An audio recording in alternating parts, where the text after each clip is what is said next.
સુરેન્દ્રનગર મહાનગરપાલિકામાં લારી ધારકોએ ભારે હોબાળો મચાવ્યો છે, કારણ કે પાલિકાના સત્તાવાળાઓ દ્વારા જપ્ત કરવામાં આવેલી લારીઓ બિલ્ડિંગમાંથી રહસ્યમય રીતે ગુમ થઈ ગઈ છે। શહેરના મુખ્ય માર્ગો પરથી દબાણ હટાવવાની કામગીરી હેઠળ શાકભાજીની લારીઓ જપ્ત કરાઈ હતી, પરંતુ જ્યારે લારી ધારકો દંડ ભરીને પોતાની લારીઓ લેવા આવ્યા ત્યારે તંત્ર પાસે તેની કોઈ નોંધ જ ન હતી અને લારીઓ પણ ગાયબ મળી હતી। આ મામલે રોષે ભરાયેલા લારી ધારકોએ મ્યુનિસિપલ કમિશનરને ઉગ્ર રજૂઆત કરતા સવાલ ઉઠાવ્યો હતો કે શું મહાનગરપાલિકાની બિલ્ડિંગમાં જપ્ત કરેલી મિલકતો પણ સુરક્ષિત નથી?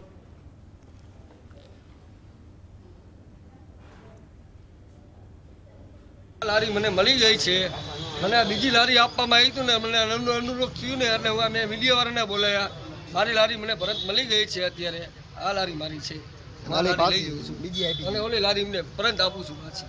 ક્યાં છે, શું થાય લારીનું? અહીંયા લારીમાં તો એવું થાય છે સાહેબ કે આપતા જ નથી પાછી, 10 મહિના 11 મહિના આવીને તો આપતા નથી પાછી, અને 1000 રૂપિયા દંડ ને 1500 રૂપિયા દંડ ને 2000 રૂપિયા દંડ એમને ધારું જ કરે છે બધા।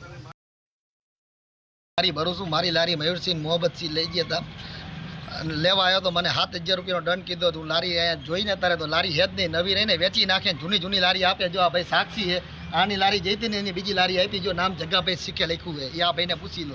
મારી લારી લેવા આવું ને તો એમ કે 7000 રૂપિયાનો દંડ થાય। મેં કહ્યું 7000 રૂપિયા તમને દેવા તૈયાર છું, તો મને લારી અત્યારે આવ્યા ને લેવા, તો લારી નવી હે નહીં। કઈ લારી આપી? આ દુનિયા ભાઈને આપી। અત્યારે મેં ફોન કર્યો તો મયુરસિંહને, તો કે તું વચમાં હું વચમાં ઉછળશ કે મેં મારી લારી તો હું તો ઉછળું જ છે ને, મારી લારી તમે આપો, જે દંડ થાય હું ભોગવવા